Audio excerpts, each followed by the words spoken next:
What if every longing stirring in your heart is not a temptation to be subdued, but a message to be heeded? What if your deepest desires are not random whims at all, but the gentle voice of the divine calling you toward the life you were meant to live?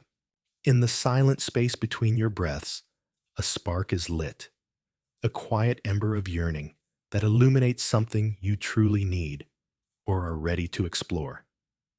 This spark, this desire, is a sacred signal. It is a compass set by your soul, pointing you toward growth, toward expansion, toward the next step on your journey.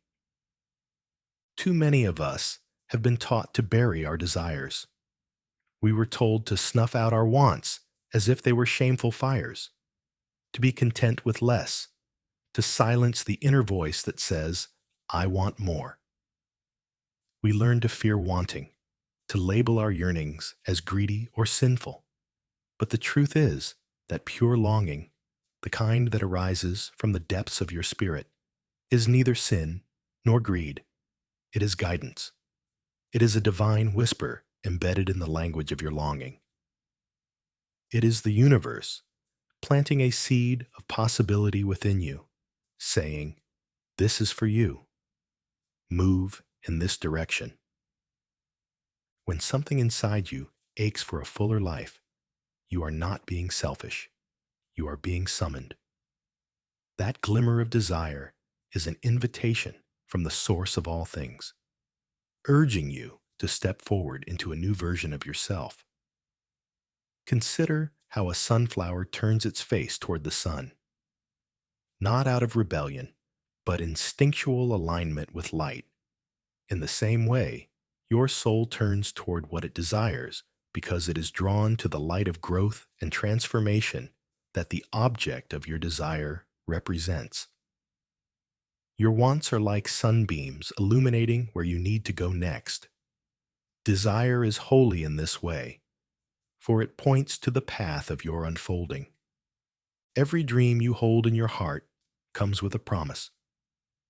Hiding beneath each desire is a life that could be a richer emotional landscape, a wiser self, a more awakened existence. Think of desire as a doorway. On this side of the door, you feel a sense of lack or longing. On the other side, the reality you seek is already humming in vibrancy, waiting for you to step through. The desire itself is the key that unlocks that door. It tells you where to knock, what to ask for, which door to open. Without desire, we would never know which way to grow. Yet so many hesitate to acknowledge what they truly want. Perhaps you, too, have felt that hesitance. The little voice that says, "Don't ask for too much," or "Who am I to want this?" This voice may sound like humility, but in truth, it is fear wearing a mask. It is the echo of old conditioning telling you that wanting more is wrong. Let us gently lift that mask away. In this moment, allow yourself to see desire for what it really is, not a force to vanquish, but a divine invitation to expand. When you stop shaming yourself for wanting, you remove a self-imposed barrier to receiving. As long as you believe your longing is something bad or unworthy, you will unconsciously push away the gifts that have already been prepared for you. Imagine a traveler in a desert who has been taught that feeling thirst is a weakness.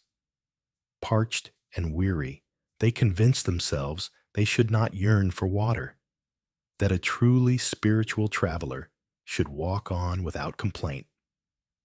But the thirst itself is not the enemy. It is a signal of life, a natural call toward nourishment. Only by honoring that signal can the traveler find the oasis shimmering on the horizon. Likewise, your yearning for love, for purpose, for freedom, for whatever it may be, these are the soul's thirst. They guide you to the oasis of your fulfillment. Denying your thirst does not make you stronger.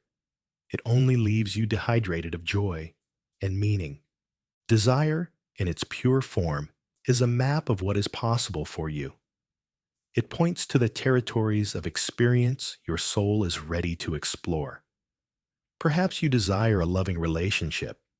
Beneath that, your spirit is signaling a readiness to open your heart wider, to learn deeper intimacy and compassion. Or you desire financial abundance. Beneath that, maybe you are being nudged to step into a greater sense of security, generosity, and self-worth. Every desire carries, folded within it, the blueprint of an inner state of being. The material form of the desire, the relationship, the money, the achievement, is important, yes, but more important is the essence of what it represents. Love, freedom, creativity, recognition. These are states of being that your soul wishes to experience in their fullness. Here is the liberating secret. The essence you seek is already within and around you, available the moment you align with it. The mistake we often make is thinking we desire something absent from us, something distant. But what if instead you saw your desire as evidence that the very thing you seek is already connected to you, calling you nearer? Not a gap, but a bridge. Not a void, but a vessel ready to be filled. Your desire is the bridge between the life you know and the life that wants to be born through you.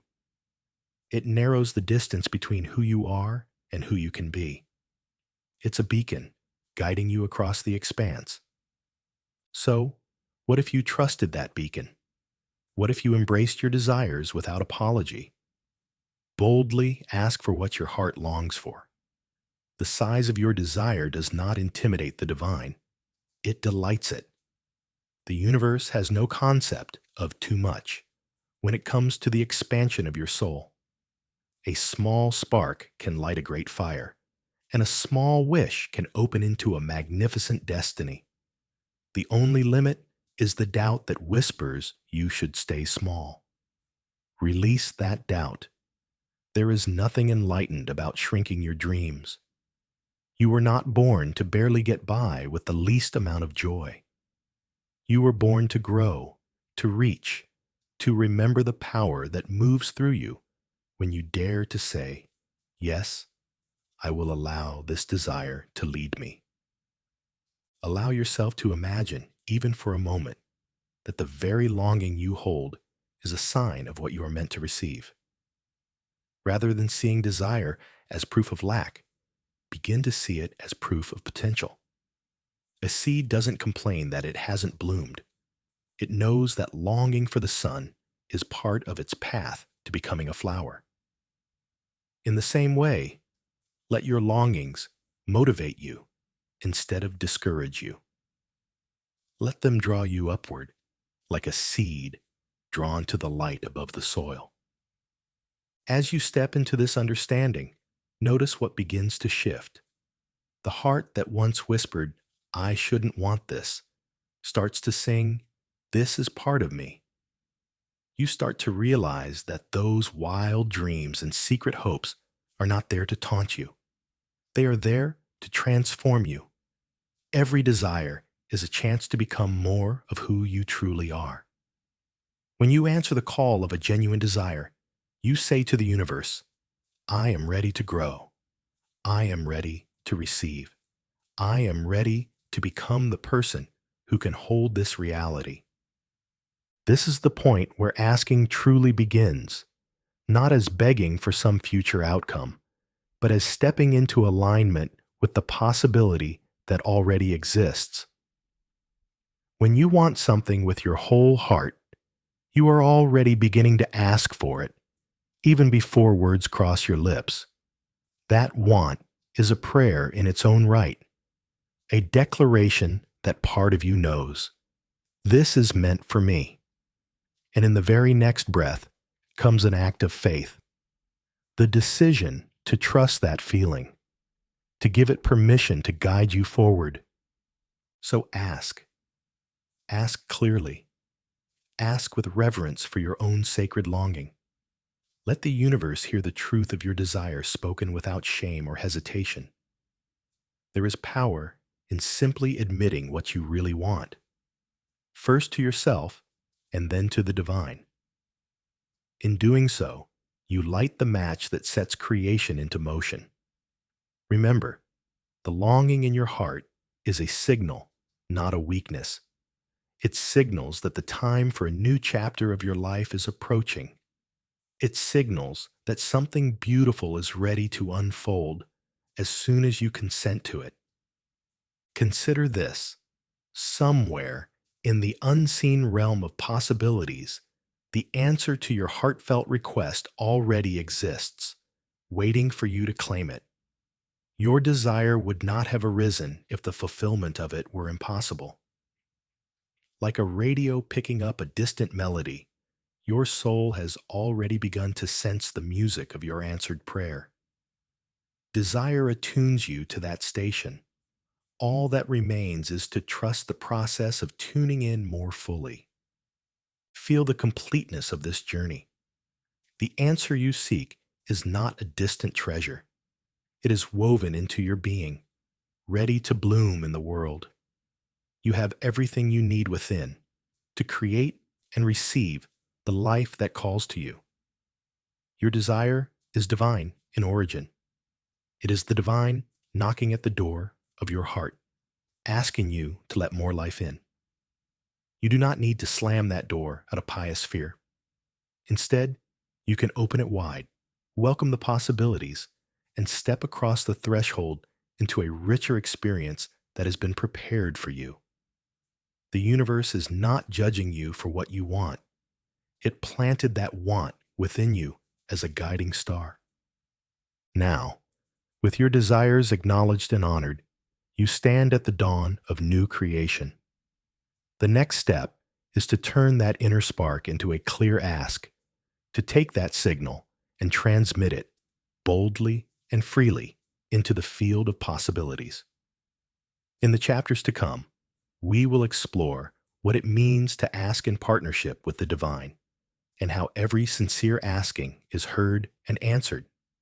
For now, let it sink in that your longing is sacred. And by embracing it, you have already begun the journey of receiving. Your heart has spoken. Soon, it will be time to make your formal request to the universe, trusting that the very act of asking is an act of creation. Chapter 2: The Nature of Asking. You have acknowledged the sacred spark of your desire. Now, how do you turn that spark into a flame of reality? This is where the ask comes in. To ask is to invite the forces of the universe to collaborate in the creation of what you want. Many imagine that asking is like tossing a coin into the heavens and hoping some distant deity hears our plea. But in truth, asking is much more intimate and immediate.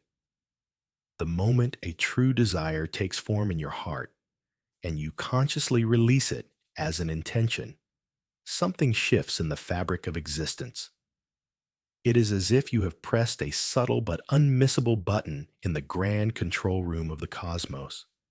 Instantly, the divine says, "Yes, I'm on it." This might sound too simple. After all, we've been conditioned to think that only elaborate prayers or perfect words get noticed. But the source that answers your asking is not listening for poetry or protocol. It's listening for authenticity.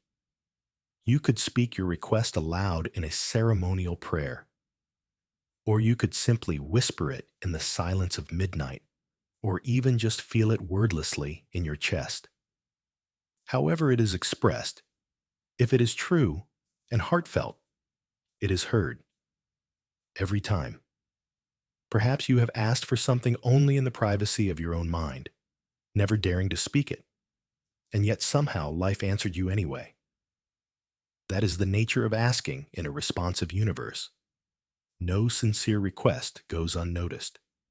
Consider a moment in your life when you were at your wit's end. Maybe late one night, tears in your eyes, you silently cried out for help or guidance. You might not have even known who or what you were asking. You just sent out a wordless plea from the depths of your soul. And perhaps not long after, a comforting presence arrived in your life, or a new opportunity opened up, or a stranger offered a kindness that changed your course. Those are not just lucky accidents. Those are the subtle yet profound ways the divine responds to even the faintest whisper of an ask. You are heard always. Life is built to respond because we live in a creation woven from consciousness. The very fabric of reality is listening. When you ask, you are engaging a law as real as gravity, the law that energy follows intention. In some wisdom traditions, it's said, ask and you shall receive. And this is more than a proverb. It is a principle by which creation flows. To ask is to announce to the universe that you are ready to receive, that you are ready for a change. It's like opening the shutters in a dark room to let sunlight pour in. The sunlight was always there, waiting to illuminate, but you had to take down the barrier. Understand that you are always asking for something, whether you realize it or not. You ask with your words, yes, but you also ask with your thoughts, your fears, your expectations, and your emotions. A person who constantly thinks, I'll never have enough, is, in a way, asking for that experience to continue, even if they don't want it, because they are fixated on it. On the other hand, a person who thinks, I trust things will work out, is asking for that trust to be affirmed by life's unfolding. In this way, your predominant state of mind and heart is like a broadcast signal, continuously informing the universe of what you feel is true for you. This is why becoming conscious of your asking is so important. When you choose to ask intentionally and positively, rather than by default through worry, you shift the signal you send out from one of distress to one of faith and invitation. Now let's clear up a common misconception. Asking is not about pleasing a reluctant power or convincing a doubtful universe. The universe, or God, Source, the field, whatever name you prefer, is not playing hard to get. It's not withholding your good until you perform the right ritual or prove you've suffered enough. In reality, the instant you genuinely ask, at an energetic level, the answer begins to form. The gears of manifestation start turning at once. You don't have to yell to be heard. A sincere whisper from the heart does the job. The cosmic engine is always humming in the background, ready to rearrange circumstances on your behalf as soon as you give the clear signal. It's worth emphasizing, the divine response to your ask is unconditional love and support. Unlike humans, who might weigh whether someone deserves help, the divine simply listens and responds. There's no judgment in that response, only reflection. The universe acts like a grand mirror, reflecting back the essence of what you project. If you ask in fear, begging as if you are powerless, you may receive experiences that match the tone of fear. If you ask in a spirit of trust and openness, you allow a harmonious answer to flow in more freely. But either way, the mechanics of response have begun. The difference is not whether you are heard, but how you are able to receive. Think of a radio transmitter broadcasting a message. Your ask is like that broadcast.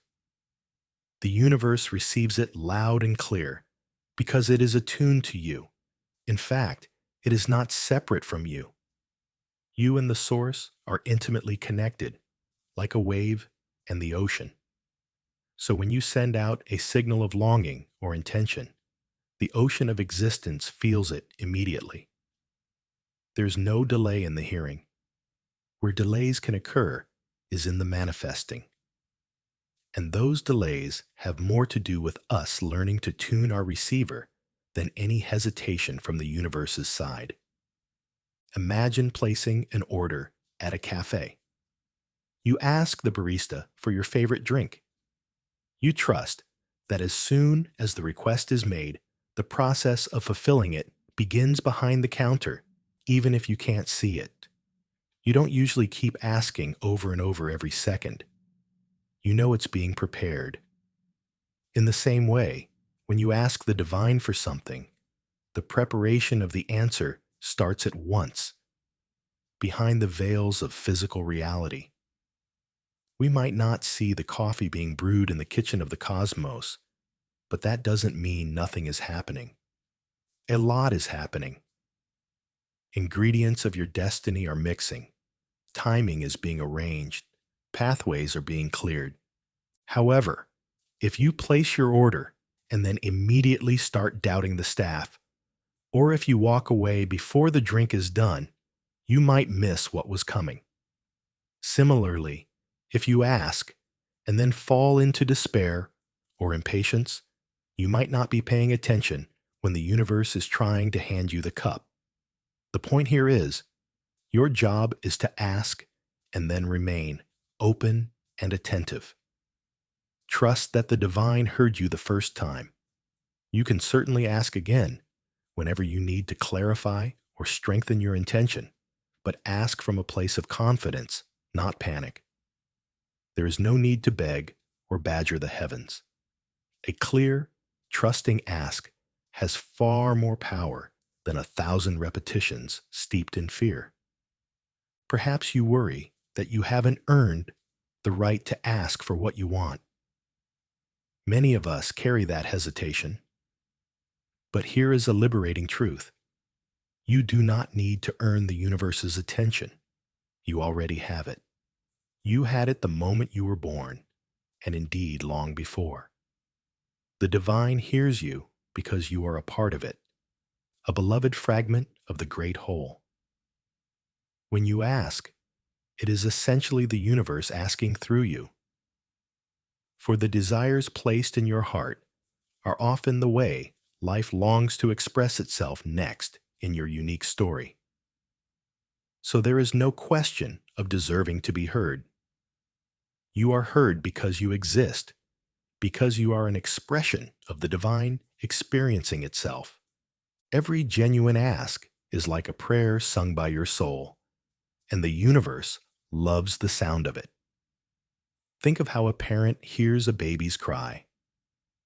The parent doesn't measure if the baby has earned comfort or milk. The cry itself is enough to stir an immediate response. In a similar way, when you send out a sincere ask, the universe moves to comfort, to provide, to guide. It does so not begrudgingly, but joyfully, for in answering you, the universe is expanding too. It gets to experience the fulfillment of your desire alongside you. So the next time you hesitate to ask for something, whether it's guidance, healing, abundance, or any form of help, remember that withholding your ask doesn't make you noble or strong. It only keeps the door closed that is trying to open for you. Asking is an act of courage and trust. It declares, I am willing to receive. I am willing to collaborate with forces bigger than my solitary self. That declaration sends ripples through creation.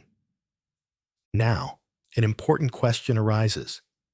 If every true ask is heard and answered immediately in an energetic sense, why do we not always see the answers right away?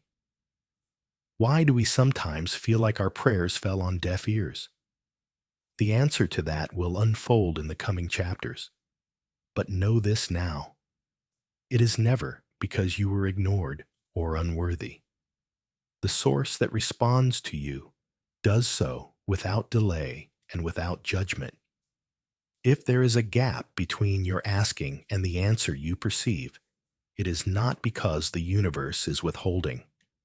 It may be because there is some preparation in you that needs to occur to receive it fully. This brings us to a crucial understanding. The universe never asks, are they deserving of this? It simply begins to answer. The more relevant question becomes, do you believe you deserve what you've asked for? Are you truly prepared to let it in? Often, the greatest barrier between us and our answered prayer is the belief that we somehow aren't entitled to it. We might ask for a blessing, but secretly think, this might be too much for me. Or, I haven't been good enough to receive this. Those thoughts form a resistance, like a hand gently pushing away the gift that's being extended. As we move forward, we will explore how to dissolve those barriers. For now, take comfort in knowing that every time you ask, something in the universe responds immediately. Not one honest request has ever been in vain. The answer may come in a surprising form or timing, but it comes, and it starts coming the second you ask. Your role is to remain open, to believe yourself worthy of the answer, and to watch how life begins to arrange itself to bring your request into reality. You are not talking to a void when you ask. You are communing with a living, loving presence that delights in your growth. You don't have to use fancy words or have all the answers yourself. You only need to speak the truth of your desire and then allow the universe to do its part. The bridge between heaven and earth is built on your sincere asking and trusting. Step onto that bridge and know that on the other side, something wonderful is already on its way to meet you. Chapter 3: Worthy of the Divine Gift. One of the greatest obstacles in the journey of asking and receiving is the quiet, pernicious doubt that whispers, "Do I really deserve this?" Even as the universe moves to answer your request, a part of you might be hesitating, holding back your full welcome of the blessing because you've been taught to question your own worth. It's time to shine a gentle light on this doubt and see it for the illusion that it is. You are worthy, not because of anything you've done or not done, but simply because you exist as a beloved expression of the divine. The notion that you must earn the right to have your prayers answered is a deep misunderstanding, one that has caused a lot of needless pain and delay. Perhaps you learned early in life that rewards come only with hard work, and that asking for something good without having paid your dues is selfish or naive. In many cultures and families, there's a moral emphasis on earning every good thing. If you didn't struggle for it, you don't deserve it. This work ethic is valuable in certain contexts, but when it comes to your relationship with the divine, it can become a barrier. The universe does not operate on the human salary system. It does not withhold love or abundance until you clock enough hours of suffering. The universe operates on love, alignment, and resonance. In spiritual truth, what you receive is not a payment for effort. It's a natural outcome of your state of being. Let's expose the subtle ways this worthiness complex might be hiding in your life. Have you ever caught yourself thinking, if I were a better person, maybe my dreams would come true? Or, I need to fix all my flaws before I can have what I want. These thoughts might masquerade as self-improvement, but they often carry the sting of shame. They imply that until you reach some imagined perfection, you have no right to receive abundance, joy, or love. If you hold this belief, you may unconsciously put your desires on hold, as if locking them behind a gate labeled "Come back when you're good enough." But this gate isn't real. It's one we construct in our own minds. Imagine a small child who sees a beautiful rainbow and desperately wants to run outside and play in the rain. Would we ever say to that child, "Have you earned the right to enjoy this moment? Have you suffered enough to deserve the rainbow?" Of course not. The child's delight is reason enough. We inherently understand that some gifts of life, like a rainbow or a sunny day, are free offerings of grace, available to anyone with the openness to receive them. Now consider that the blessings you ask for, whether it's a loving relationship, a new opportunity, or healing in your body, are also offerings of grace. The universe is like a loving parent, eager to see you embrace these gifts, not a stern taskmaster, holding them just out of reach. Yet, how often do we act like that stern taskmaster towards ourselves? We ration our own happiness. We say, I'll allow myself to feel worthy of this when I achieve X, Y, and Z. Or, I shouldn't ask for too much, given my past mistakes. But dear soul, guilt and self-denial do not purify you. They only postpone your joy. The divine never decreed that you must trade pain for pleasure or prove your holiness through lack. Those are human inventions, born of fear and misunderstanding, passed down through generations. You have the power to break that cycle now by choosing to believe a different story. That you are worthy of love and goodness right here and now. Consider this story. A man has worked tirelessly for years, feeling that only through constant sacrifice will he ever merit financial stability and peace. He barely rests, turns down enjoyable experiences, and lives very modestly. Why? Because deep down, he believes comfort must be earned through toil, and that he hasn't done enough yet. Meanwhile, opportunities for a better life knock at his door. A friend offers a partnership in a new business. A family member wants to gift him a vacation to rejuvenate. But he declines these blessings, almost unconsciously, because they feel unearned or too easy. He is waiting for a moment when he finally feels he has suffered sufficiently to deserve reward. That moment never comes, because each success he achieves, he downplays and sets the bar of worthiness further away. Now imagine one day this man grows weary of the endless chase for worthiness. In a moment of exhausted clarity, he thinks, what if I don't have to fight so hard? What if life isn't meant to be a constant proving ground? In letting that thought in, something shifts. He allows himself to accept help without shame for the first time. He partners with his friend, and their venture flourishes. He takes the gift of a vacation and, in resting, has a wave of creative ideas that later increase his success. In a short span, his external situation improves drastically, but the real change was internal. He stopped tying his right to receive good things to an imaginary moral ledger. He realized the universe was offering support all along. He simply had to say yes. What changed for him can change for you. The dropping of the belief that receiving is a reward for perfection. Replace that with the understanding that receiving is a natural result of alignment. Alignment, not struggle, is the true key. By alignment, we mean being in harmony with what you desire, thinking, feeling, and acting as if you genuinely belong in the life you're envisioning. We'll dive deeper into alignment soon, but the foundation of it is self-worth. You cannot align with something you feel unworthy of. The frequencies won't match. Feeling undeserving is like tuning your radio to the wrong station. The music of your answered prayer just won't come in clearly.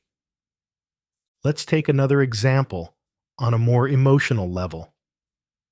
Perhaps there's someone who yearns for a loving relationship, but inside, they secretly doubt whether they're lovable. They might think, I have so many flaws. Who would truly love me completely? With that mindset, even if a wonderful potential partner comes along, this person might sabotage the connection or fail to recognize the love being offered. Their own belief of unworthiness creates static in the signal. distorting the clear answer to their request for love. If instead they begin to embrace the idea that they deserve love simply because every soul does, not because they are without flaws, but because love is our birthright, then they start to open up. That openness allows love to flow into their life, perhaps in the very forms and relationships they once thought unattainable.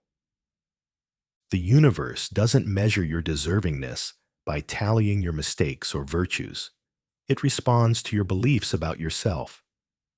If you believe you must settle for scraps, the universe reflects that by offering meager experiences, not because it wants less for you, but because it honors your energy state. Conversely, when you carry yourself with the understanding, I am enough, I am allowed to have this joy, you begin to resonate at the level of receiving, and life mirrors that by delivering experiences of fulfillment. Let's be clear, knowing you are worthy is not arrogance, it is alignment with truth. Arrogance says, I deserve more than others. Worthiness says, I deserve good, and so does everyone, because we are lovingly created. Embracing your worth does not diminish others. It inspires them. It creates a ripple where people around you also feel permission to claim their inherent worth. In this way, one person dropping self-denial can light the way for many. Now, release the idea that spirituality requires poverty or that humility means rejecting comfort and success. True humility is recognizing that your gifts come from the divine and being grateful for them. It's not pretending you have no gifts or rejecting them when they appear.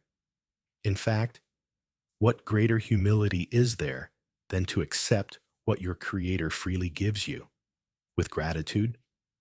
When you let a blessing into your life without protest, you are acknowledging the grace of something beyond your own making. So, what do you do with this understanding in practical terms? You begin by noticing the next time you have an impulse to shy away from something you desire because you feel not ready or not deserving. Pause in that moment and gently challenge the thought. Ask yourself, according to whom must I first prove myself? Is this standard true, or is it one I was taught? Then imagine the universe right beside you, holding out the gift in its hands, patiently waiting for you to take it. The universe isn't asking you to pass a test for that gift. It's only asking you to reach out and say, thank you.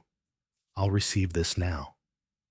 Gratitude is a far more creative and powerful energy than guilt. Try this small exercise in daily life. Whenever something good comes your way, however small, a compliment, an offer of help, an unexpected opportunity, accept it fully and say, thank you, I receive this. Notice if there's a reflex to diminish it. Oh, it's nothing, or you shouldn't have, and instead practice simply welcoming it. This retrains your psyche to let in goodness without attaching it to a question of worth. You'll find that the more you do this, the more good flows, as if a tap has been opened wider. Remember, you do not have to struggle or suffer more to earn the answers to your prayers. The divine isn't interested in how impressively you can prove yourself. The divine simply wants to give of itself to you. You are already enough. Your worth was woven into you at birth, and no mistake or failure can revoke it. You are an heir to the riches of a loving universe. An inheritance is not about earning. It's about birthright. As you embrace this truth, something beautiful happens. You start giving yourself permission to receive. You step out of your own way. The signals you send out become ones of readiness rather than reluctance. The energy shifts from, please, I'm not sure if I can have this, to, yes, I welcome this into my life. And when you do that, the things you've asked for can finally find a clear path to you. With the weight of unworthiness lifted, you are free to stand with arms wide open. Feel that for a moment, what it would be like to greet each day believing, I am allowed to have what I desire. Life wants to bless me. This isn't wishful thinking. It's a partnership mindset. You are doing your part by affirming your value, and the universe does its part by responding in kind. Now that you've begun to dispel the illusion of unworthiness, you are ready for the next step. Learning how to align your entire being with the reality you want to welcome. In the following chapter, we will explore what it means to move in harmony with your desire so that the answer life is offering can seamlessly flow into your experience.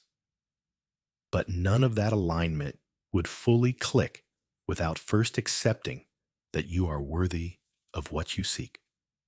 Now you have done so. Take this knowledge to heart. There is nothing to prove, only something to allow. You are worthy of the divine gifts awaiting you, and it is your loving acceptance that finally lets them in. Chapter 4. Aligning with the answer. Every sincere ask sets an answer into motion, but between the asking and the full arrival of the answer, there is often a journey. This journey is what we call alignment.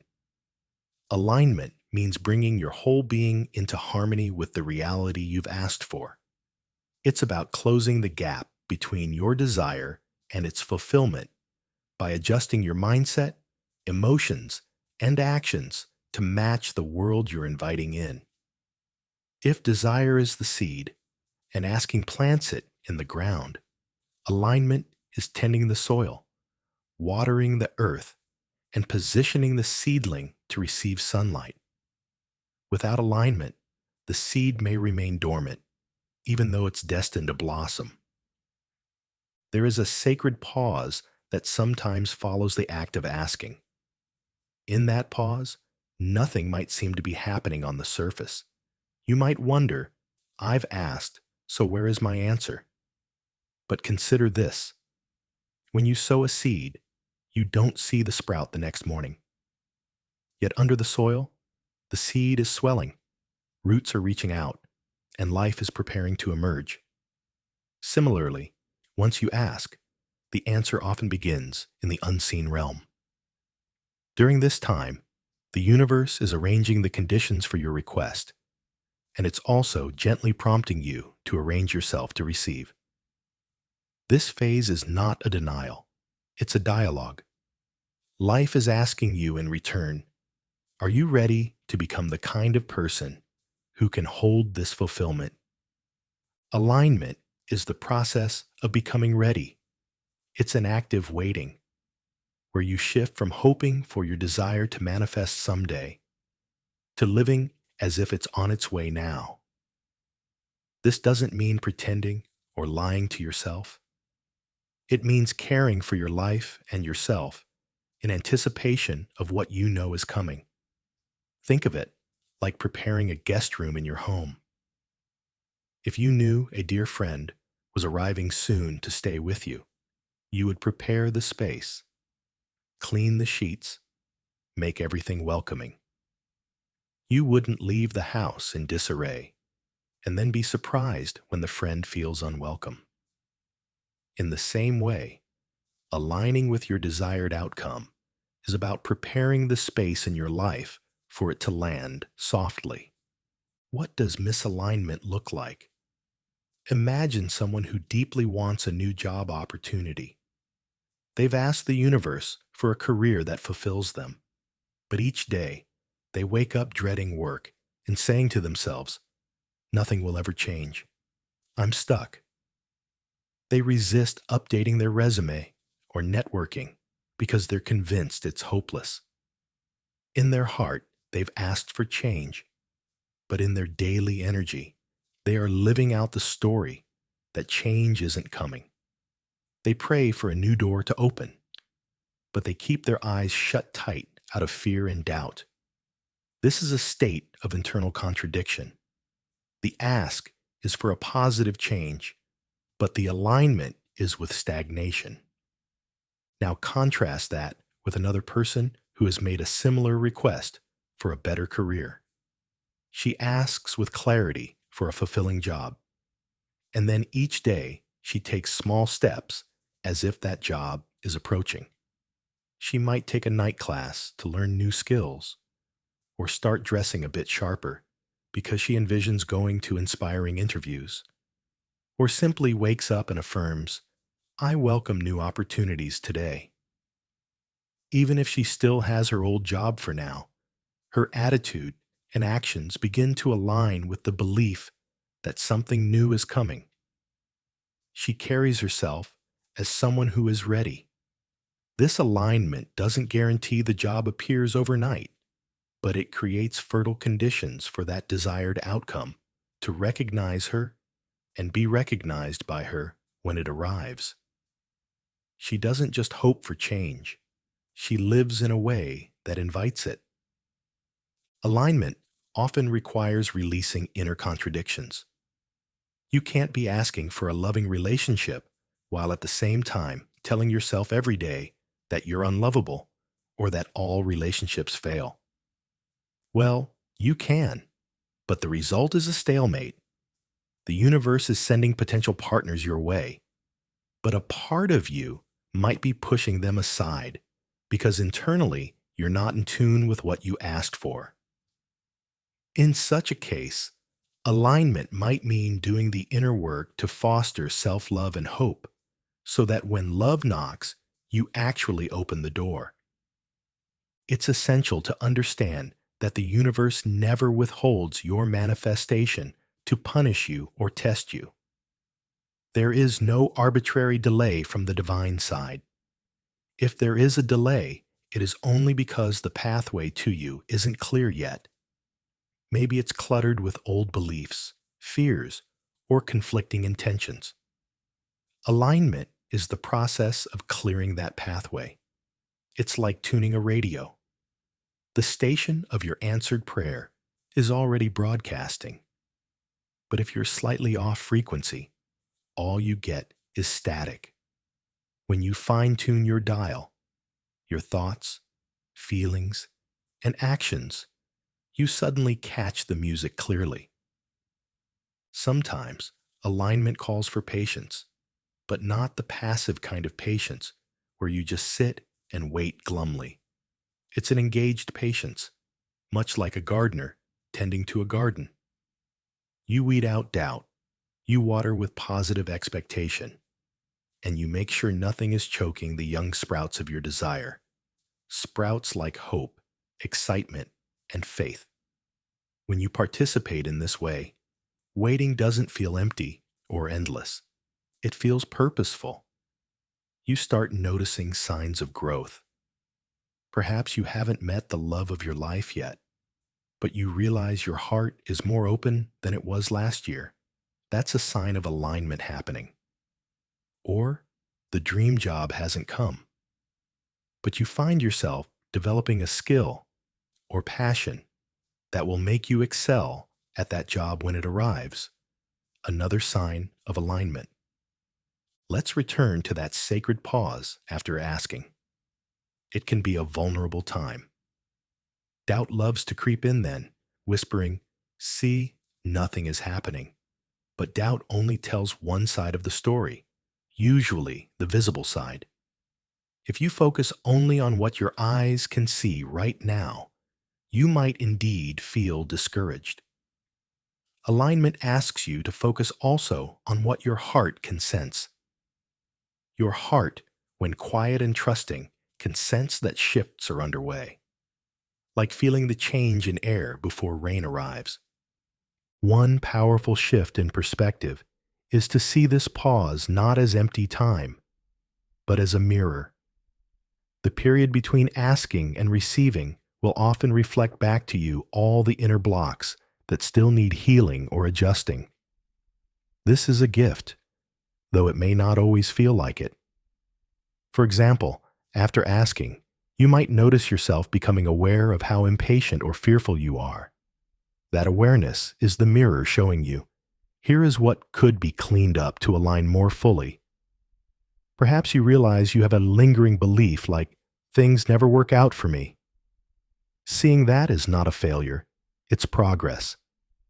Now, you have the chance to gently transform that belief into something like, good things can and do happen for me. Each limiting thought you upgrade to a supportive one is like removing a pebble from the stream so that the water can flow freely. There is a profound truth that emerges when you truly engage in alignment. You begin to become the person who is capable of receiving and sustaining the very thing you asked for. This is why sometimes we don't get what we ask for immediately, because we are still in the process of becoming a match for it. This isn't punishment, it's compassion.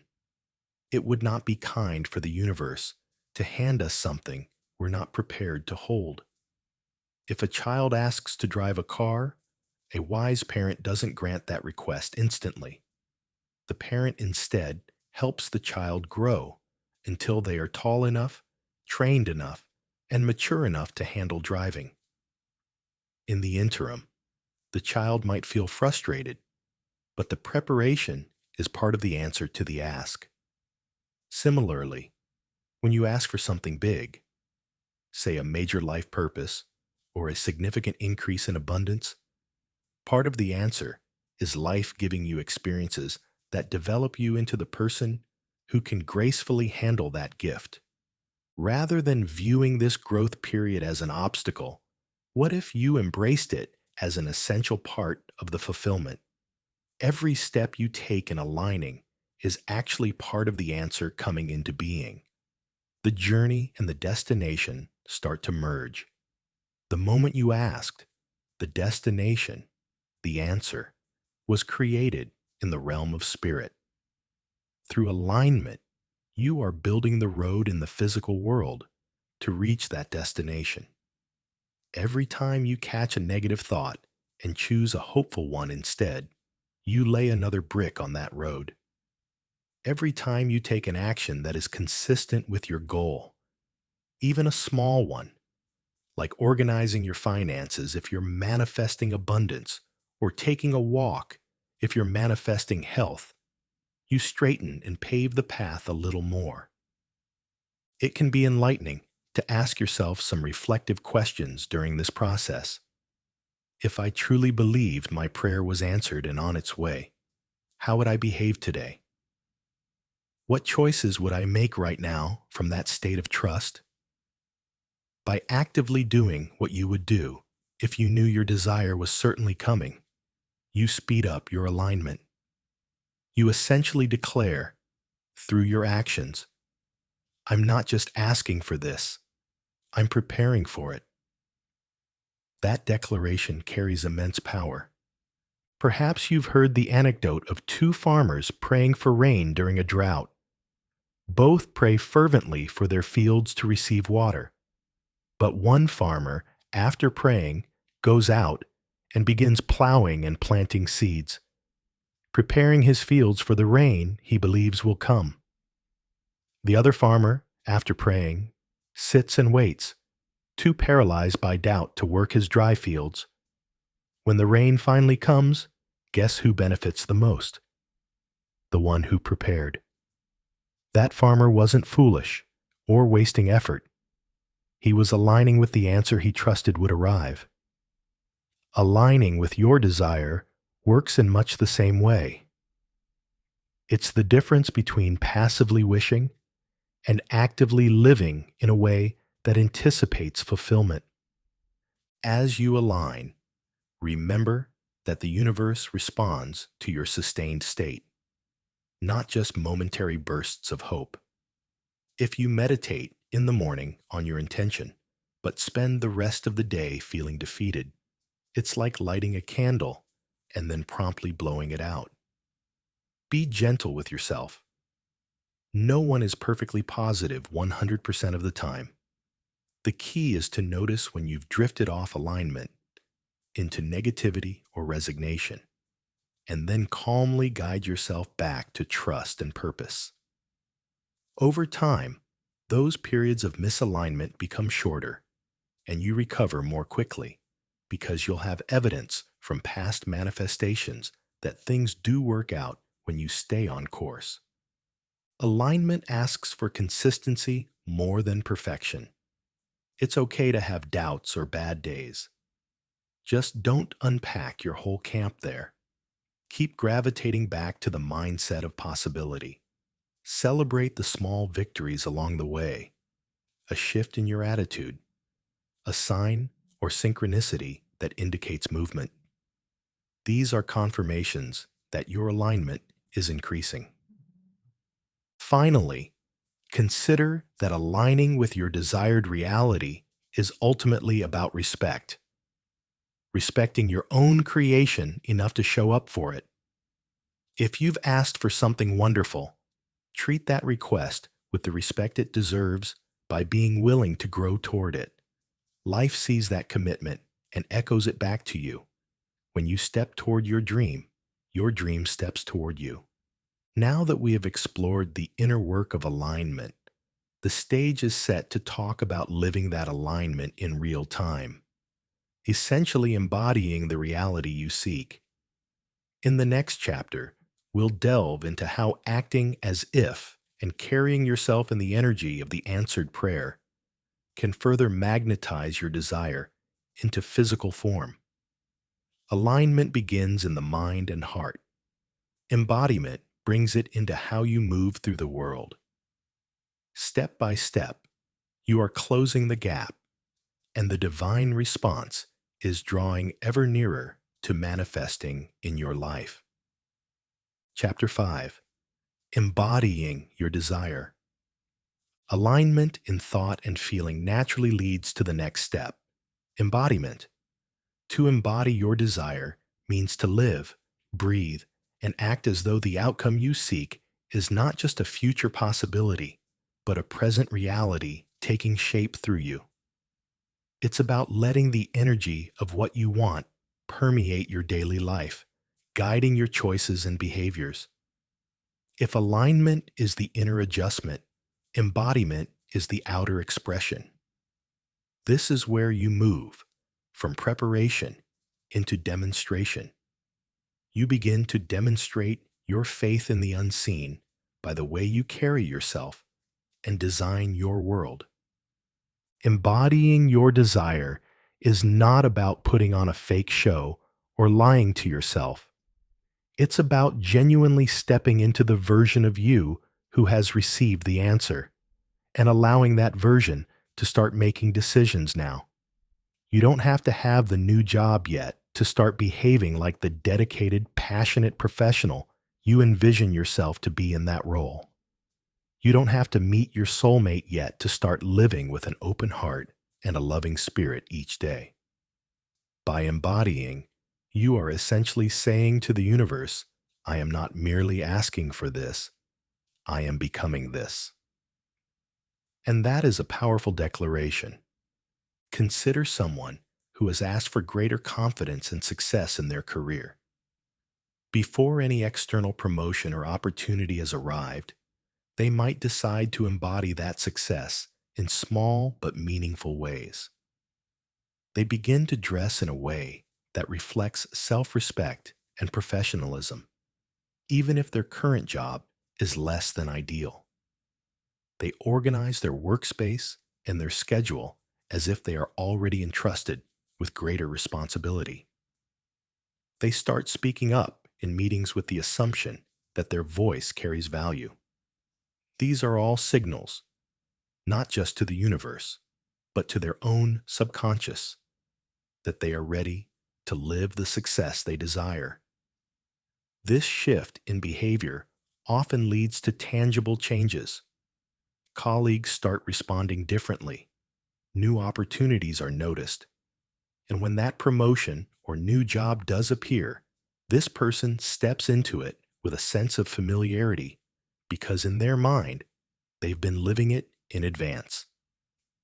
Embodying your desire can be a joyful and creative process. It's like rehearsal for a play where the final act is your manifested dream. But in this rehearsal, the emotions and intentions are very real. Suppose you are longing for a harmonious, loving relationship. You've asked for your life partner, and you've been aligning internally by cultivating self-love and hope. To embody that future relationship, you might start by making physical and emotional space in your life for a partner. Perhaps you clear out a drawer in your home, or sleep on one side of the bed, as if someone might join you. You could find yourself engaging with the world in a more open and caring way, smiling at strangers, practicing good communication with friends and family, essentially treating every interaction as an opportunity to embody the loving partner you intend to be. You may even take yourself on self-date nights, enjoying your own company the way you would enjoy the company of a beloved, thereby affirming that you are worthy of love and enjoyment right now. None of these actions guarantee that tomorrow your soulmate knocks on the door, yet they are far from wasted. Each embodied action deepens your alignment and sends out a clear, consistent frequency, ready, welcoming, already loving. And life cannot help but respond to such a vibrant signal. At the very least, you transform yourself in the process. You become more confident, more loving, more skilled, more alive. And those qualities are precisely what magnetize the outcomes you desire, often in unexpectedly graceful ways. Embodying your desire also means letting your habits reflect where you're going, not just where you've been. If you've asked for healing and vibrant health, what would a healthy person do each day? They might stretch in the morning, drink water, take a walk under the sun. Start doing those things now, in whatever capacity you can. Even if you're not at full health yet, by embracing those habits, you invite that reality closer. If you've asked for financial abundance, how does someone who respects and handles abundance act? Perhaps they educate themselves about investments, or they donate a small amount to charity to affirm trust in continued flow. Or they simply take delight in paying bills on time with gratitude rather than fear. These might seem like small actions, but they carry the vibration of abundance consciousness. A key part of embodiment is language, how you speak about your life and your goals. Are you speaking as someone who trusts their prayer is being answered? Listen to your words. For example, instead of saying, "I hope one day to have X," the embodied approach might be to say, "I am in the process of creating X," or "I'm looking forward to welcoming X into my life." Notice the subtle but powerful shift from a distant wish to an unfolding reality. When you speak of your goals with certainty and optimism, you reinforce to yourself and the universe that you mean business, that you expect a positive outcome. It's not wishful thinking. It's an act of faith through articulation. Now, there might be a little voice of skepticism piping up. Isn't this just make-believe? What if I do all this and nothing changes? It's healthy to question, but consider this. By embodying the life you want, you are changing, and that is never nothing. In fact, that is everything. The outer world is compelled to catch up to the inner transformation sooner or later. It's a law of correspondence. The external reality eventually mirrors the internal state. So even if results seem slow, trust that the changes you make within yourself and in how you live are accumulating power.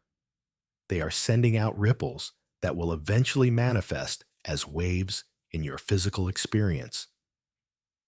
Let's take a vivid example. Imagine two individuals who both dream of becoming authors and publishing a book. The first one talks about it often, saying, "One day I'll write a book," but they never actually write. They're waiting for some sign or some confidence boost to begin. And in the meantime, they say things like, "It's so hard to break into publishing," or "I'm not sure I have what it takes." The second individual also has doubts and fears, but decides to embody the identity of an author here and now. They set aside time every morning to write, even if it's just a journal entry or a single page of a draft. They create a little nook in their home as their writing corner. When someone asks about their interests, they bravely say, "I'm writing a book," even if the manuscript isn't finished. They learn about the publishing industry, maybe attend a workshop or join a writer's group, treating their aspiration with respect and seriousness. Over time, this person truly becomes an author through consistent embodiment. Their manuscript grows page by page. They improve their craft, and opportunities to publish start appearing. Maybe they meet a literary agent coincidentally, or a friend refers them to an editor. From the outside, it may look like luck, but it's aligned with the fact that this person was living their dream into reality all along. They didn't just wait to become an author, they lived as an author, and thus they became one. The beauty of embodiment is that it also builds unshakable faith. When you act in accordance with your desired outcome, you are affirming your belief in it every single day. Each morning that you wake up and live a little piece of your dream, you're telling your subconscious and the universe, "I trust in this so much that I'm willing to put energy into it right now." That faith then makes it easier to weather any waiting period. You're not twiddling your thumbs. You're busy inhabiting your answer in progress. Of course, balance is key. Embodiment is not about ignoring your current reality or refusing to deal with present challenges. If you have a broken leg, you wouldn't pretend it's healed and start running on it. That's not embodiment. That's denial. Instead, embodiment in that case might mean you treat yourself as someone who is healing rapidly and fully. You follow the doctor's orders with enthusiasm.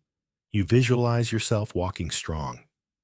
You perhaps start gentle exercises for the rest of your body to stay fit. You don't identify with being a broken person. You identify with being a healing person. See the difference? You work with the current reality while anchoring in the reality you know is coming. Sometimes, embodying your desire will make you aware of aspects of your current life that no longer fit the future you are inviting. You might realize certain relationships, routines, or even clutter in your environment are tied to an old state that you are outgrowing. Don't be surprised if you feel the urge to tidy up, to let go of objects that carry the energy of lack or sadness, or to gently distance yourself from influences that constantly negate your dreams. This is a natural part of making room for the new. You are, in a sense, updating your life to match your upgraded vision. It can be emotional to step into an embodiment before physical proof appears.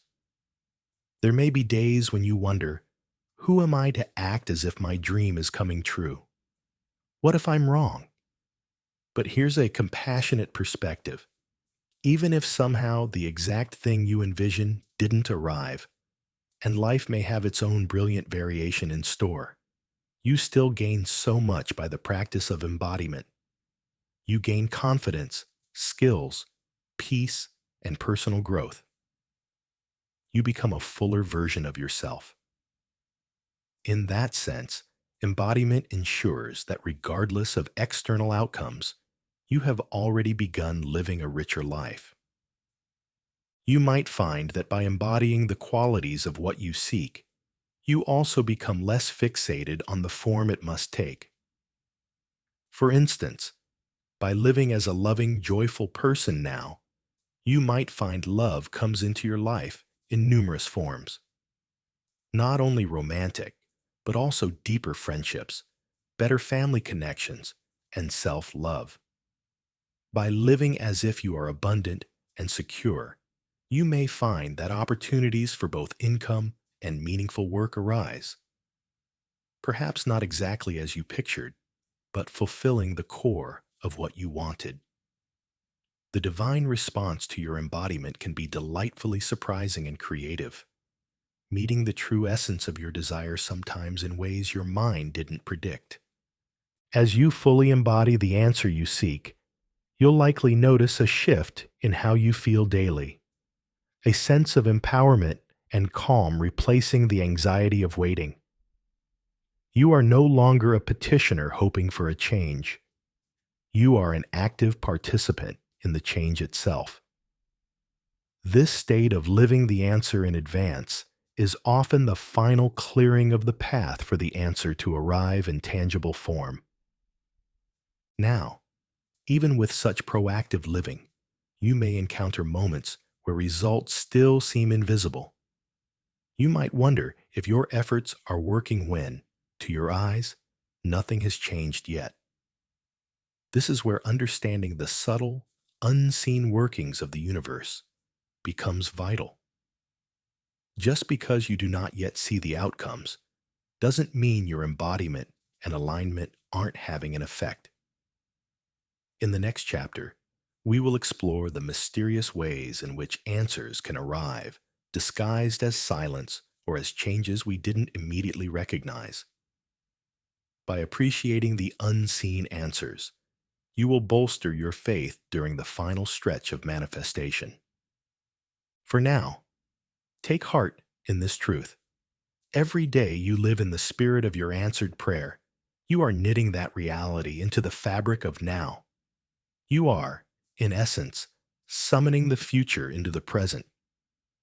Embodying your desire means you are no longer waiting for life to happen to you. You are happening to life, showing up as a powerful co-creator. And life, ever responsive, is quietly rearranging itself to reflect the transformation that has already taken place within you. Chapter 6: Answers in the Unseen. You've asked, aligned, and even begun to embody your desired reality. And yet, there may come a time when the world around you still looks unchanged. You listen for the echo of your prayer and hear only quiet. Days, weeks, or even months can pass without obvious movement, and doubt might creep in. Has nothing been happening? Was I mistaken to trust?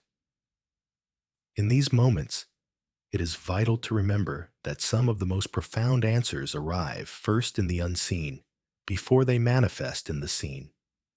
Silence does not equate to absence. Often, silence is the space in which the universe is delicately, diligently reordering pieces of your life in ways you cannot yet perceive. Think of a caterpillar inside a cocoon. From the outside, it appears as though nothing is happening. The cocoon hangs still on a branch, no obvious signs of life. But within, an extraordinary transformation is underway. Cells are rearranging, wings are forming. If an observer didn't know better, they might think the cocoon was empty or the creature dormant, when in fact it's in the final stages of becoming a butterfly. Similarly, when your life seems motionless after you've prayed and prepared, trust that an invisible metamorphosis is taking place. The answer could be incubating, growing strong so that when it emerges, it can fly. Sometimes the answer to your ask comes not as a sudden addition to your life, but as a subtraction or a shift that initially feels like loss or confusion. Imagine someone who prays for clarity and direction in their true calling. In the weeks that follow, nothing like a grand epiphany occurs. Instead, their part-time job abruptly ends. A couple of friends drift away, and some long-held plans fall through. At first glance, it might seem that life is falling apart rather than answers coming together. But in truth, this clearing is making space for the new path to become visible. That job might have been a comfortable distraction, keeping them from pursuing their passion. Those friends might have, unknowingly, been reinforcing the old identity that was ready to be shed. When life begins to prune and pare down aspects of your world, consider that perhaps your answer is coming through in what is being removed. The garden is being weeded so that fresh seeds can sprout without competition. The unseen answer often speaks in subtleties. You might expect a loud proclamation, a dramatic sign, or a lightning bolt of insight, but get a whisper instead. If you ask for guidance, the answer might come as a quiet, intuitive nudge to take a different route home, or the subtle repetition of a theme in the books and conversations around you. If you're not paying attention, it's easy to dismiss these gentle signals. Our minds tend to crave the spectacular, but the divine frequently operates in the gentle and ordinary moments. It's like receiving a letter in the mail rather than a shout over a loudspeaker. You have to take the time to open it and read its contents. Here is a simple example. A woman is seeking a healing of the heart after a difficult breakup. She asks the universe to help her heal and eventually find love again. Days pass and she feels nothing but her own loneliness. She expects perhaps to wake up one morning suddenly free of sadness, or to cross paths dramatically with a new soulmate. Instead, what happens is that an old friend she hadn't spoken to in years calls her out of the blue. This friend offers a listening ear and some heartfelt advice. In that reconnection, the woman finds a piece of her heart mending. She laughs again. She feels seen and supported. At first, she doesn't recognize it as part of the answer because it wasn't the romantic love she was focused on, but it was love nonetheless, arriving quietly through friendship to begin her healing. The universe responded with exactly what she needed at that stage, even though it didn't match the form she expected. One of the reasons unseen answers can be hard to recognize is that they often come in disguise. A classic scenario. You ask for patience, and life doesn't just drop a bucket of patience on you. Instead, it presents situations that test and build your patience. Perhaps you find yourself in a series of delays or dealing with people who require you to slow down and breathe. It might feel frustrating, but if you step back, you'll realize this is your prayer being answered. You are being given the opportunity to become the patient person you wanted to be. Likewise, ask for strength, and you might encounter challenges that require you to tap into deeper resilience. Ask for greater faith, and you may walk through a valley where you must trust beyond what your eyes see. These experiences are not the universe ignoring you. They are the universe engaging with you, giving you the circumstances through which the essence of your request can blossom within you. It's important to trust that the universe's perspective is broader than our own. We see a single tree. The universe sees the whole forest and beyond. Sometimes you may not get exactly what you asked for, because something even more fitting is on its way. Perhaps you asked for a specific job at Company A, but you didn't get it. Instead, a month later, Company B offers you a role that ends up being a much better match for your talents and growth. In hindsight, you realize that not getting your first choice was a blessing. In the moment, it's hard to know that. This is why cultivating trust during the not yet phase is crucial. The universe is not blind to your wishes. It might just have a wiser idea of timing and context. There's a phrase, rejection is protection or redirection. When something you fervently hoped for doesn't materialize the way you envisioned, consider that perhaps you're being guided to something different, or the timing isn't ripe. This isn't just a platitude to soothe disappointment. Often, when enough time has passed, you can clearly see how the puzzle pieces fit better in the new arrangement than in the one you initially tried to force. Let's revisit the earlier analogy of the farmers praying for rain. Suppose the rain doesn't come for a long time. One might think, my prayer for rain was not answered. But maybe in that drought period, the farmer learned new methods of water conservation, dug a deeper well, or planted more resilient crops.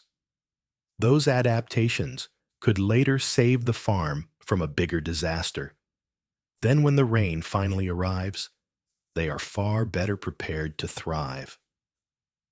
Was the delay a curse, or was it part of a larger answer that included personal growth and wisdom? Sometimes the answer is not a single event, but a series of events that gradually lead you where you need to be. We also must acknowledge that sometimes what we ask for changes shape as we evolve. You might ask for a particular outcome, but as you grow, you might realize your soul was truly seeking something deeper. The universe understands the core of your desire, even when you only see the surface. For instance, you might ask to win a competition because you think that victory will bring you confidence and respect. If you don't win, you may feel your ask was unanswered. But perhaps in the process, you discovered a new passion, or formed a meaningful relationship, or learned to respect yourself without external validation. Outcomes far more nourishing to your spirit than a trophy. In time, you may see that you did receive the confidence and respect you wanted, just not in the package you expected. How do you stay in tune with unseen answers? By listening with more than your ears and watching with more than your eyes. Pay attention to feelings, to dreams, to recurring symbols or messages that come your way. Often, an answer can come through a passage in a book that speaks directly to your situation, or a song lyric that gives you chills, or a stranger's comment that feels like a message just for you. Synchronicities are the language of the unseen, those meaningful coincidences that nudge you and say, look, there is guidance here. When you experience one, take a moment to acknowledge it. Even if you can't decode the entire meaning, simply say, I see this, thank you. I trust that I'm being guided. It also helps to cultivate patience and presence. In our fast-paced world, we expect immediate results, but divine timing operates on a wisdom beyond instant gratification. Think of a wise old tree growing in the forest. It doesn't rush to reach the sky. It grows steadily, season by season, trusting the rhythm of sun and rain. Likewise, there is an elegant timing to the unfolding of your answer. Sometimes a certain door will open only when all the conditions are right, including the condition of your own readiness, as we've discussed. It could be that other people or circumstances connected to your answer are also aligning in their own ways. Your story intertwines with many others, and the universe weaves these threads with masterful timing. During periods of apparent inactivity, one of the best things you can do is continue to hold your vision with gratitude, as if you've already been answered. This steady, positive expectancy is like a light that keeps the path illuminated for your answer to find its way. Even if you can't see it coming, your faith and high spirit act as a beacon in the dark. As the saying goes, when you're going through hell, keep going. We might adapt that here too. When you're going through silence, keep trusting. The story isn't over just because there's a lull. Often, the most beautiful chapters follow a quiet interlude. Let's not forget that sometimes the answer is actually not now, or not in that form, which can be one of the hardest things to accept. But not now does not mean never. And not this way often means in a better way. If you can embrace that possibility, you transform how you experience the waiting. Instead of seeing it as emptiness, you start to see it as a gestation period, like an artist stepping back to allow the paint to dry before adding the next layer to a masterpiece. In truth, the universe is always responding to you, but not always in the language of plain yes or no. It responds through developments, through detours, through inner shifts you suddenly find yourself undergoing. The more you become aware of this, the more you can participate in the process rather than feeling victim to it. You might say, okay, things are quiet. What can I do now? Perhaps I'll use this time to strengthen my skills, or enjoy my life as it is, or help someone else with their journey. By doing so, you're showing that you trust the unseen orchestration. And ironically, that very act often expedites the outcome, or at least makes the waiting enjoyable and meaningful. So in this delicate phase of unseen answers, hold steady, continue embodying, continue aligning, and then release your tight grip on how and when the answer should show up. Surrender is not giving up. It's giving over your faith to the care of a wise universe. It's saying, I have done my part, and I trust you to do yours in the best way possible. This trust is like rich soil. In it, the seeds of your desires can break through and bloom when the time is right. The question becomes, how do you maintain that trust, that positive signal, especially on an emotional level during the waiting? This leads us into the next powerful aspect of creation, your emotional frequency. In the coming chapter, we will delve into how the energy of your feelings sustains the connection between your ask and its manifestation. By learning to steward your emotional state, to hold the frequency of what you want, you effectively bridge the gap between the unseen answer and its visible arrival. Remember, just because you can't see the sun on a cloudy day doesn't mean it's not there. In the same way, keep your inner sun shining, and the clouds of uncertainty will eventually part, revealing that the answer was taking shape all along, just beyond your view. Chapter 7. The Frequency of Emotion. Throughout this journey of asking and aligning, one element has been quietly at work beneath every step: your emotional frequency. Just as a radio emits waves that carry music through the air, your emotions emit a vibrational signal that carries your state of being into the fabric of the universe. Long before your words or actions make an impact, it is your feeling that rings out like a bell, attracting experiences that harmonize with its tone. Learning to consciously cultivate the emotional tone of what you desire is like fine-tuning that radio to the station of your fulfilled prayer.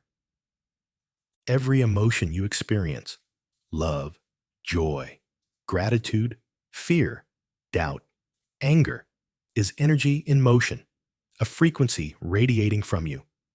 When you feel joyful and grateful, it's as if you are broadcasting on the answered prayers channel. When you feel despairing or chronically anxious, you're tuned to the not yet or lack channel. This doesn't mean you're bad for having negative emotions. We all do. They're part of being human. But it does illuminate why maintaining a hopeful, positive emotional environment within can speed up and smooth out the path to what you want.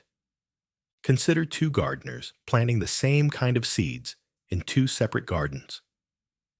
One gardener plants the seeds in rich, healthy soil under plenty of sunshine. The other plants in soil full of weeds and shadows, rarely watering or tending to it. Which garden will flourish?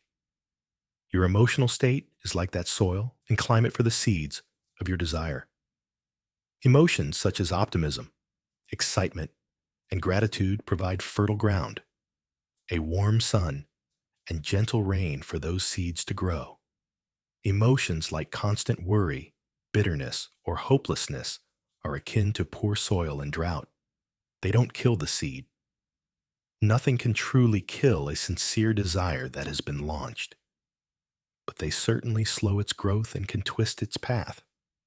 So how do you water your manifestation with positive emotion? One powerful way is through visualization with feeling.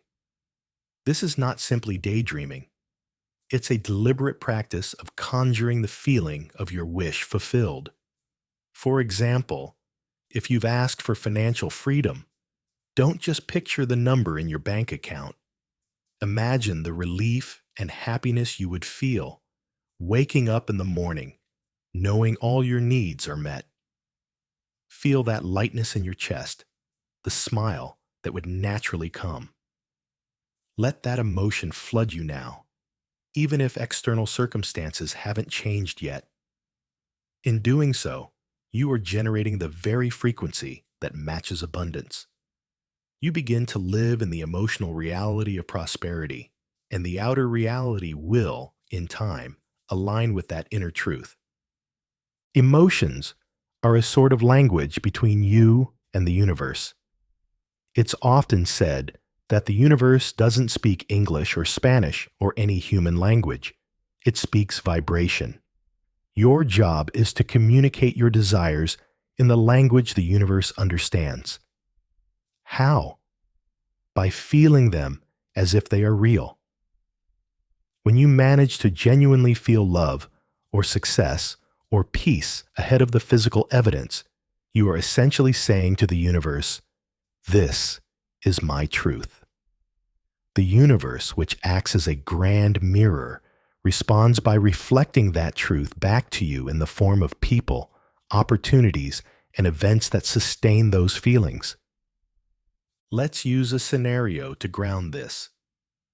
Imagine a man named David who has been seeking a new job after a long period of unemployment. He has done all the outer things, applied widely, networked, updated his skills, and he has asked the universe fervently for a breakthrough. Yet each day, David wakes up with a pit of dread in his stomach. He looks at his bank balance with terror. He fills out applications in a state of desperation, and when he thinks about the future, he feels heavy and defeated, picturing only rejection. In essence, though he is asking for a positive change, his emotional frequency is tuned to lack and fear. This state might inadvertently close his eyes to possibilities. Maybe he overlooks a job listing because he's convinced it won't work out. Or he performs poorly in an interview because internally he already believes in failure. Now imagine David has a gentle realization. He catches himself in a particularly anxious moment and thinks, what if I approach this differently? What if I act on faith instead of fear? The next morning, he deliberately starts his day with a visualization exercise. He imagines getting an offer call from a great company. Hears the cheerful tone of the hiring manager congratulating him.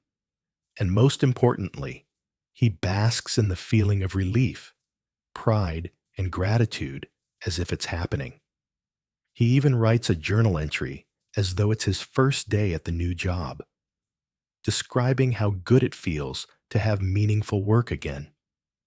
Throughout that day, whenever worry creeps up, he recalls that warm feeling and says to himself, "It's on the way. I can feel it." This emotional shift doesn't mean he stops taking action. David still sends out applications and follows up on leads, but now he's doing it with a different energy.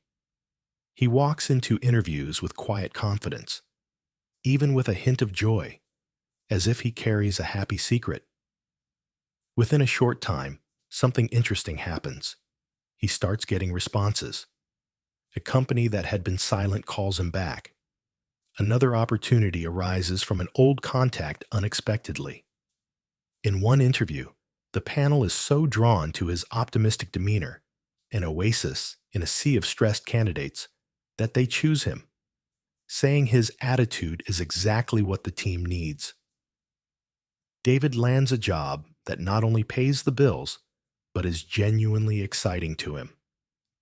Skeptics might chalk this up to coincidence, but David knows that the inner shift in his feelings created a resonance that allowed these breaks to happen. He became a magnet for the very outcome he had begun to feel from within. This is not a fanciful tale. It's how things often unfold, even if we don't always connect the dots. Have you ever noticed how, when you wake up in a great mood, little annoyances don't faze you and more things seem to go right?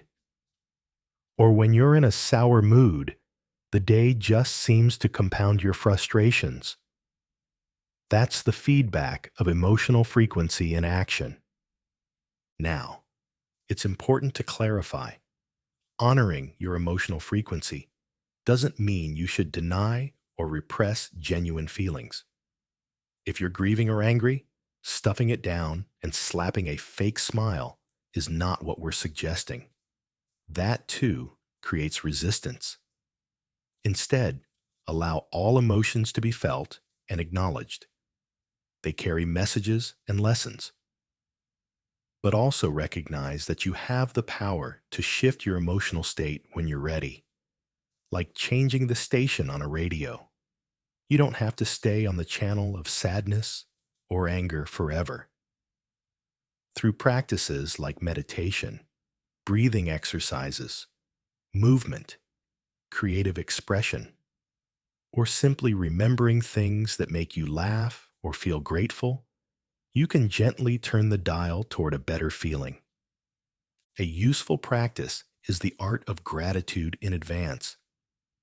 We often hear about being grateful for what we have, which is wonderful, but there's magic in being grateful for what we desire as if it's already ours. It's a prayer of trust. For example, at the end of each day, you might say, "Thank you for the healing unfolding in my body." Or, "Thank you for the home that is making its way to me, even if the evidence isn't there yet." This isn't delusion. It's communion with the reality you sense is possible. It lifts your emotional state into harmony with that vision. And on days when believing is hard, you can even say, "Thank you for growing my faith and patience," thus finding something true to feel grateful for in the moment. Because even in uncertainty, you can be grateful for your own courage or for the support of friends, etc. Gratitude is one of the highest frequencies we can emit. It's essentially saying, "All is well and more goodness is welcome." That energy tends to multiply itself. Another key emotion to cultivate is joy. Not the giddy, forced kind, but simple joy in living. You do not have to postpone joy until the day your prayer is answered in full. In fact, finding pockets of joy now is one of the fastest ways to bring about positive change. Joy tells the universe, "I am thriving. I am open to even more reasons to smile." Don't underestimate the power of doing things that make you happy, even if they're unrelated to your goal. Dance in your kitchen. Go for a walk in a beautiful place. Play with a pet. Laugh with a friend. These moments of high vibration ripple out into every area of your life, including the ones that feel stuck. They create a momentum of well-being that can carry your intentions to fruition. There is an energetic principle at play. What you focus on expands. If you focus emotionally on how empty your life feels, that emptiness echoes back. If you focus on the richness that is present, or on imagining the richness you want as if it's here, that fullness will echo back instead. It's like shouting into a canyon. Whatever you shout, you hear it return. Shout, "Thank you," and you get a thank you back. Shout curses or laments, and those are what come back. The canyon doesn't judge. It simply reflects the vibration. One more thing. As you raise and stabilize your emotional frequency, you might notice external triggers testing you less and less. The rude driver, the bureaucratic delay, the minor setback, these either diminish or cease to bother you like they used to. This isn't because the world suddenly became perfect. It's because you're not a match to unnecessary chaos and drama when you're consistently in a state of peace or joy. And because you're not feeding energy into them, those events recede from your experience. Meanwhile, you start experiencing more lucky breaks, more kind people, more delightful synchronicities. It can feel a bit like a surreal shift in reality, and in a sense, it is. You have shifted to a parallel experience that was always available at that higher vibration. By now, you might have a deeper appreciation for why your emotional work is so crucial. It's the invisible current that carries your boat along the river of life. When that current is flowing in the direction you want, positive feelings, your journey is quicker and smoother. If the current is against you, negative feelings, you can still move forward, but it's slower, harder, more exhausting. The beautiful thing about mastering your emotional frequency is that it not only brings your desires faster, it also makes the journey so much more enjoyable. Life isn't meant to be a grim waiting room where you only allow yourself to be happy once your number is called. It can be a joyful dance where you're already grooving to the music, and then, almost as a bonus, your desires waltz in to join you on the dance floor. And by that time, you're not desperate for them to arrive because you've found wholeness and happiness within. And that, ironically, is often when they appear, when you least need them, but are most open to them. Now, with your emotions in harmony with your vision, you have effectively become the person who can receive and sustain the dream. You are living much of it internally and energetically. The final step is almost like a formality, allowing the physical world to catch up to what you already know and feel to be true. In our final chapter, we will explore what it means to truly live as the answer, where asking transforms into a state of being, and you realize that you have become the very response you were seeking. This is the point where creation becomes second nature and life flows with an ease that feels divinely guided. Before we step into that, take a moment to appreciate how far you've come, emotionally, spiritually, in understanding your creative power. The frequency you hold right now is crafting the world you will walk into tomorrow. And it is good. Chapter 8. Living the Answer. There comes a moment on every spiritual journey when the transition is made from seeking to being. You have traveled through desire and asking, through alignment and embodiment, through unseen valleys and the cultivation of your emotional light. And now you find yourself standing in a new state of reality. You are living as if the answer has already arrived, because in a very real sense, it has, within you. At this point, something profound happens.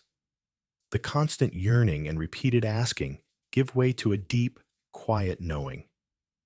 You no longer feel the impulse to beg the heavens for fulfillment, because you carry fulfillment in your very breath, your stance, your outlook.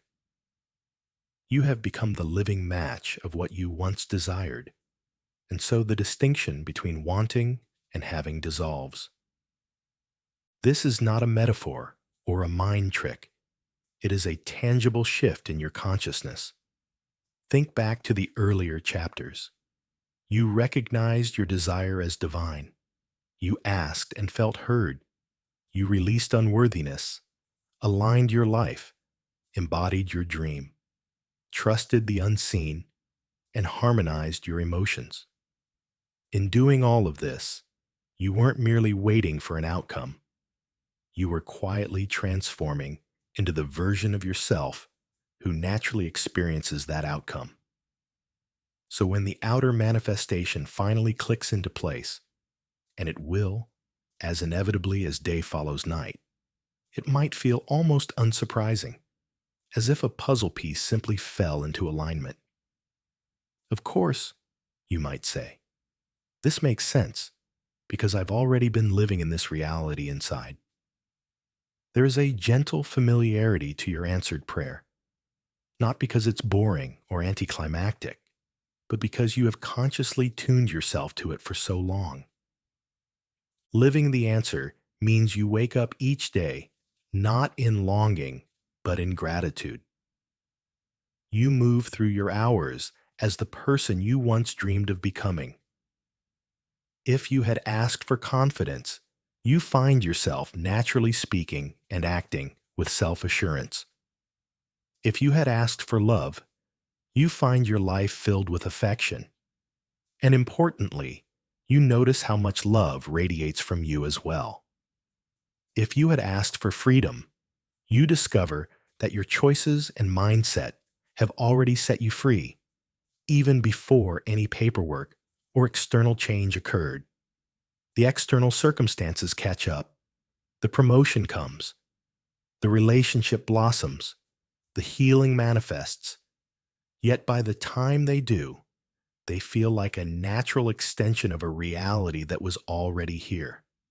One powerful hallmark of this stage is a sense of peace that permeates your being. It's not that challenges never arise. It's that you are so rooted in your connection to Source and so aware of your creative power that you face them differently. You don't panic at the first sign of contrast or delay because you've been through the valley of silence and came out with unshakable trust. You wear your answered prayer like an inner garment, a source of warmth and comfort that doesn't depend on outer weather. This is the peace that surpasses understanding, the grace of knowing that all is well, and you are exactly where you need to be, as who you need to be. In this state, asking itself evolves. It's not that you'll never have another desire. Of course you will, for life is ever expanding. But you ask from a place of wholeness now, rather than from a sense of lack. Your desires become expressions of creativity and curiosity, not cries of desperation. You might find that you rarely need to ask, in the old sense at all. Instead, you set intentions or make choices with the quiet confidence that life will dance with you in bringing them about. You have tasted what it's like to partner with the divine, and it has forever changed how you create. The process that once seemed mystical or unreliable is now as natural as breathing. You think, you feel, you act, and you see the reflection come. Maybe not instantly, but inevitably, and often more kindly than you imagined. Let's illustrate this with a final example. Consider a woman who spent years struggling with a chronic illness. In the early days, she prayed fervently to be healed, often from a place of fear and frustration. Over time, through many of the steps we've described, she started shifting her approach. She visualized wellness and found gratitude for even small improvements. She aligned her lifestyle with healing by eating nurturing foods and getting rest, and embodied wellness by seeing herself as more than her illness. Perhaps as a writer, a painter, a friend, engaging with life. She learned to listen to the subtle improvements in her body rather than focusing on pain.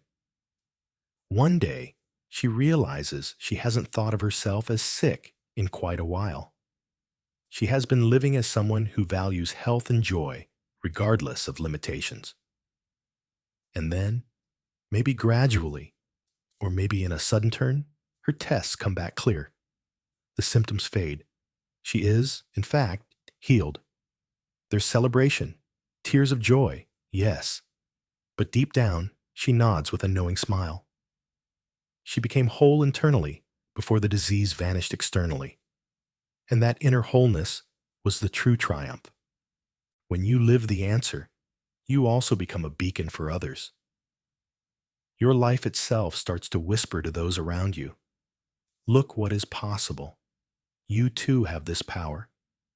You may find people drawn to ask you, you seem so different.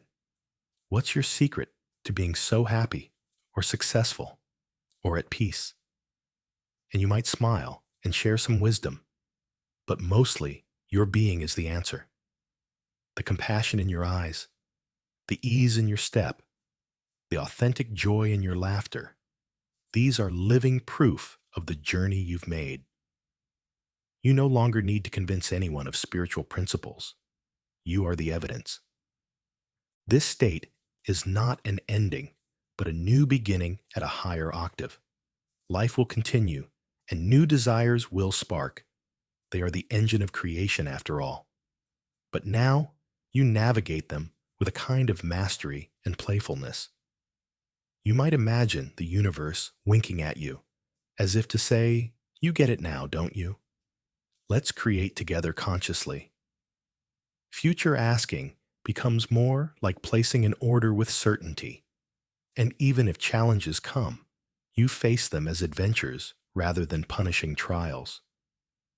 You have proven to yourself that every question has an answer, every night a dawn, and that the divine responds to the call of the heart unfailingly, though not always in the guise we expect. Standing here, reflecting on the path from longing to living, you can see how each step was integral.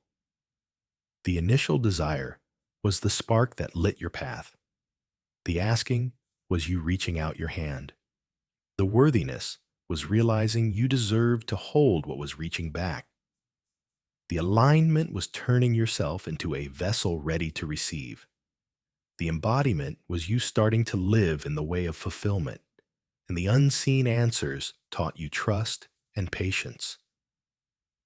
The emotional mastery kept your signal strong and clear. All of it conspired to lead you to this moment. The moment you recognize that the divine response to your heartfelt asking was never separate from you at all. It was within you, growing you, guiding you, every step of the way. In fact, you might come to realize that the greatest gift wasn't obtaining the object of your desire, but rather the awakening of your own creative power and divine connection in the process. The true answer to every prayer is ultimately an expanded version of you. The universe gave you your desire, yes, but it did so by helping you become the person who could live it. The answer and the asker have merged. So what is it like to live as the answer? It's like being in flow. You feel more often in the zone of life, where synchronicities line up and you meet the right people at the right time. It's not that life becomes perfect. Storms still come. But you carry fair weather within, and that tends to steady the boats of circumstance as well. You find yourself more flexible, more forgiving, more loving, because fear of lack or failure no longer drives you. You can afford to be generous and open-hearted because you trust in the endless abundance of creation. The door to your heart, which you once kept shut out of fear, now stays open. And interestingly, with that openness, so many wonderful things walk through. You are also keenly aware that what has unfolded isn't just your doing alone. You feel the presence of grace, the divine hand that moved with your hand. This fills you with humility and awe. Yes, you took responsibility for your energy and choices, but you also know there were forces of love at work far greater than your single will. Living the answer is thus also living in a state of communion and conversation with the divine. You sense that continuous feedback, the signs and affirmations that life sends, and you respond with gratitude. It becomes a beautiful loop. You thank life even more, and life gives you even more to be thankful for. As we draw this audiobook to a close, feel the truth of this moment in your own life.